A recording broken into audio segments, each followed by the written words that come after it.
kita menjelaskan tentang hukum nun mati atau tanwin. Hukum nun mati atau tanwin itu ada 4. Yang pertama izhar, yang kedua idgham, yang ketiga iqlab, yang keempat ikhfa. Apa arti izhar? Izhar artinya menyatakan, berarti jelas, tidak ada berdengung, tidak ada sembunyi, jelas.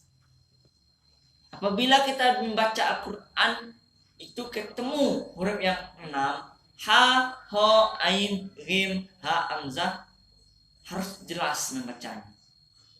Contoh, man amana, setiap nun mati atau tanwin bertemu dengan huruf yang 6 itu, ha, ho, ain, rim, hamzah, itu hukumnya izhar.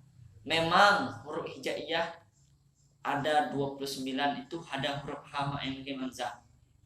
Tapi bahagiannya kalau dalam hukum tajwidnya itu izhar. Izhar halki, yang jelas, yang nyata, tidak ada samar, tidak ada dengung, tidak ada sembunyi sedikit pun. Itu tentang izhar. Minhum, jangan dibaca minhum, jangan didengung, jangan sembunyi. Kita harus jelas minhum, jangan mas, itu salah. Karena di dalam Al-Quran perlu kita ketahui teman-teman sekalian, karena dalam Al-Quran itu kalau apabila kita membaca Al-Quran itu salah baris, salah bacaan, tentunya salah makna. Betul? Betul. Karena salah baris itu salah maknanya. Karena dalam Al-Quran itu beda kita membaca Quran. Kalau baca Quran salah dikit ya maklumin. Tapi kalau Al-Quran tidak boleh, karena Al-Quran kalamullah. Apa arti kalamullah? Perkataan Allah. Dalam Quran itu perkataan Allah, tentang ada dalam Quran itu tentang perkataan Allah sama Nabi Musa, Nabi Muhammad, ada dalam Quran kisah-kisah yang menjelaskan tentang orang Yahudi, menjelaskan tentang orang perempuan, mana perempuan An-Nisa, bermacam-macam. Makanya kita sebelum kita membaca Quran, kita harus tahu hukum tajwidnya.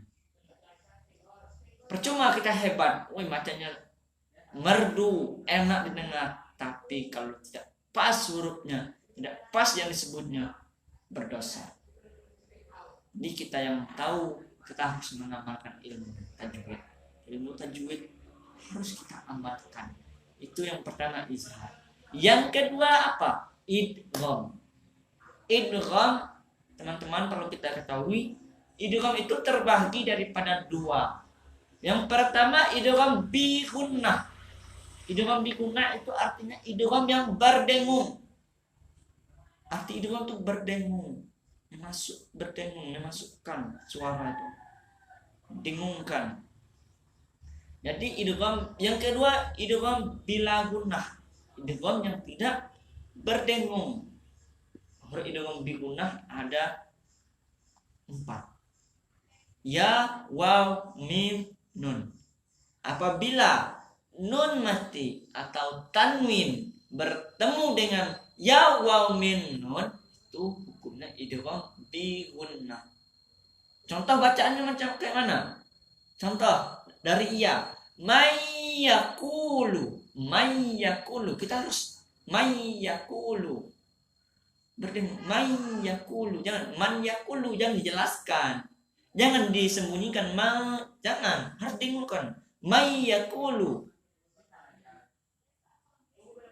Kalau idgham bi gunnah beda dengan idgham bila gunnah. Idgham tidak berdengung itu hurufnya ada 2. Pertama lam, ro. Contoh ro, min rabbihim. Kita harus min rabbihim. Jangan jangan disembunyikan. Min rabb jangan dijelaskan. Kita harus nyata min rabbihim. Seolah-olah ro itu mirro, kita nyebut ro, mir rabbihim, nunnya hilang, sembunyi nun dari itu nama idgham, tapi tidak berdengung. Bila gunnah, idgham yang tidak berdengung, itu huruf idgham. Pahim tuh? Pahimna. Baik, kita masuk daripada ikhlab. Ikhlab walaupun dia itu satu, tapi jangan anak enteng. Banyak orang lupa dengan hukum ikhlab. Kenapa? Dia anggap remeh. Walaupun ikhlab itu satu ba, tapi orang tuh banyak satu ba, apalah satu ba, cuman lazim ba. Tapi pas dia baca tidak tahu membaca. Contohnya min ba'dihim. Seolah kita macam mim. Dibalikkan mim ba, seolah kita membaca mim. Jangan jangan salah tuh. Yang disembunyikan, jangan didengungkan, jangan dijelaskan min, jangan. Nunnya mati dihilangkan jadi mim.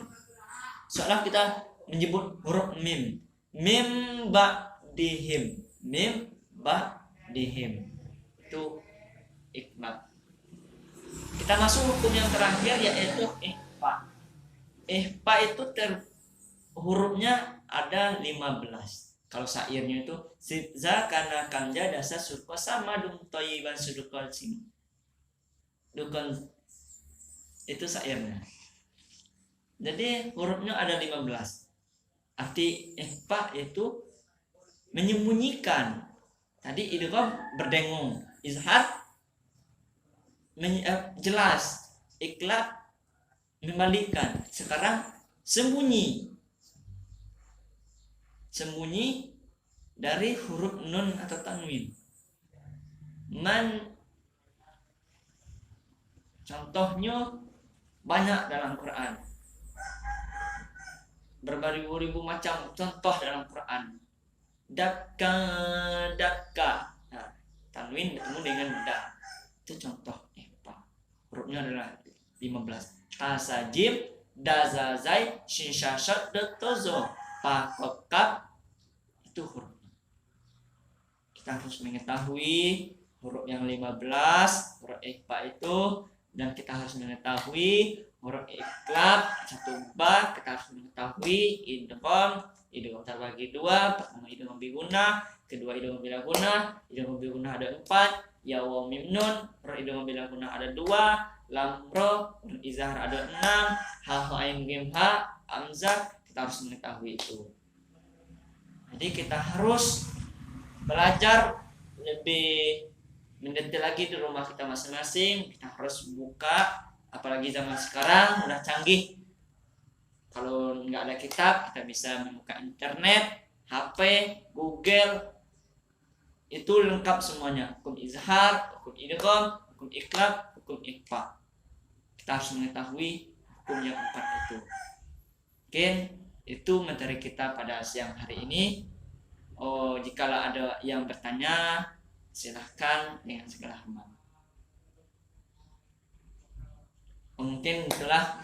Kalau nggak ada pertanyaan, Bapak sebagai pemateri hari ini, kalau ada yang salah, saya mohon maaf.